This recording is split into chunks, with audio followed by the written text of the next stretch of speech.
All right, what's going on, guys? Coach here at the Lion's Den. We're gonna do a fun series, I thought, which is basically gonna be my top most used and unused pieces of gym equipment. So each video will be separate, but we're gonna start with the most used first. If you guys haven't already checked out my gym tour video, we'll link it up right here, but I am the owner of the Lion's Den training facility in Colmar, PA. Primarily we do strength sports, right? Strength and conditioning. Our main thing is just strength. We love strength training. So it's a garage kind of style gym. We have a lot of power lifters, strongmen, not that many weightlifters, but that's kind of what we do. We just get people strong here. So first piece of equipment, it was kind of funny because it wasn't on my original list, but then Coach Matt behind the camera brought it up, and I was like, duh, how did I not think about that? So it's right here, the lat pull down, all right? If you guys are involved with strength sports or strength training, having a jacked big back is never gonna fail you.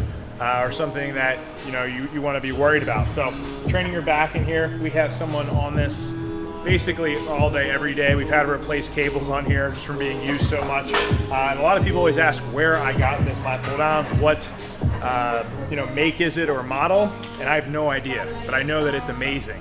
And I actually got it from a CrossFit gym in a corner because nobody was using it for like $100. And I'll tell you, it was the best $100 I've ever spent. It's been with me for about 4 or 5 years now. Like I said, the only thing we've had to do is basically replace the cable, which just costs a couple bucks on Amazon. We have all these different grip attachments, which I've talked about in other videos. So it's used here all the time, every day. One of my favorite pieces of equipment. So if you are a strength sport athlete, definitely get in your lat pull down work. Oh, hello there. That was my Sam Brown impersonation. But guys, second is going to be the SSB bar. We have 2 SSB bars here right now. We got the Rogue, and then we have the Titan. And Titan makes a lot of crap, but I'll tell you this, that SSB bar from Titan has held up for pretty much all the lifters in here. We all use it. The padding, I think, is actually better than the Rogue padding. I've had to replace this padding many times by just refilling it with a pool noodle. So just go to the pool store, grab a pool noodle, cut it up, put it in the pad, where I haven't had to do that once with the Titan SSB bar. So this one's gonna be a little bit more expensive. Some people love it.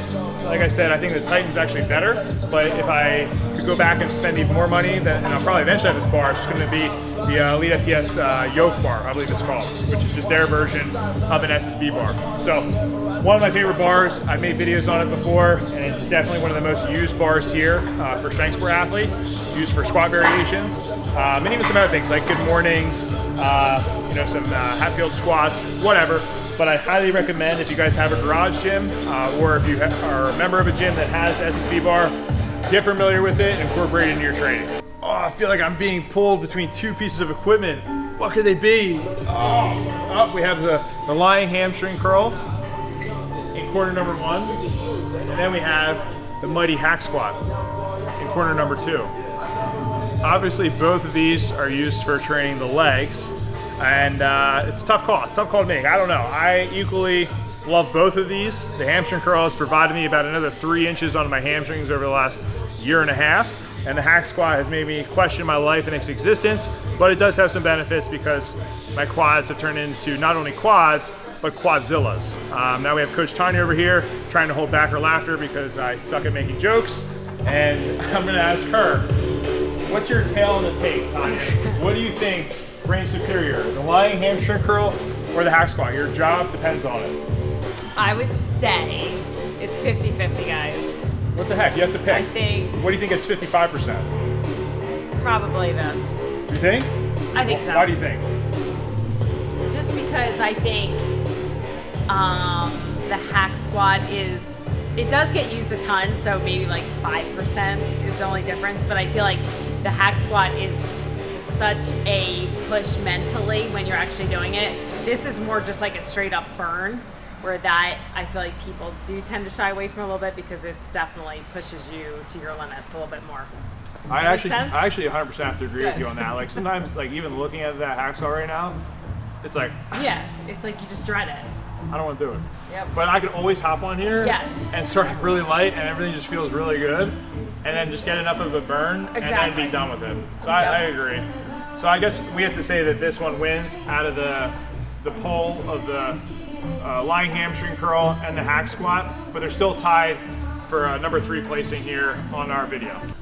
All right, so if we had to pick a number 4, and this really isn't any order, it's just number 4 on the list, it's my lovely trap bar. This was actually gifted to me by a man named Adam Paul, who lives in the dumpster of Sacramento and outside of the Ultimate Strength Gym. He is in no comparison to the man that Alan Thrall is, but he's a close bottom of the 100. So this bar is absolutely fantastic. I love the Rogue trap bar. I would recommend getting this bar. It's perfect in terms of the specs, great quality, great knurling, and just an awesome deadlift variation. The other reason I think it's used so much in here is because the learning curve is super easy. So you can basically just hop in, make sure your hands are in the right spot, and you can start deadlifting. Okay, whereas conventional or sumo is going to take a little bit more work to get the technique down. So we love using it for people who are just learning and just want to deadlift. They don't really care if they want to do sumo or conventional. They just want to lift some weight. We also do it for people maybe who have some sort of pain that they're working around, and for whatever reason the trap bar works best for them. So we actually have about 4 trap bars in the gym, different kinds, but out of all of them, this is my favorite and kind of just the best bang for your buck on the market, I would say right now. It's going to be the Rogue trap bar, and we put some videos up throughout this where I've talked a little bit more in depth about the trap bar and why I love it so much. I think it's an underrated bar, and it is used as one of the most equipment pieces here. So, number 5 on my list is going to be the Functional Trainer from Body Solid. I picked this bad boy up years ago. She's a gem. I wash her, shine her every day. Put a little bit of wax right on these nuts and bolts here to give her that sweet, edit, that sweet glide. Feel that sweet glide? Wow.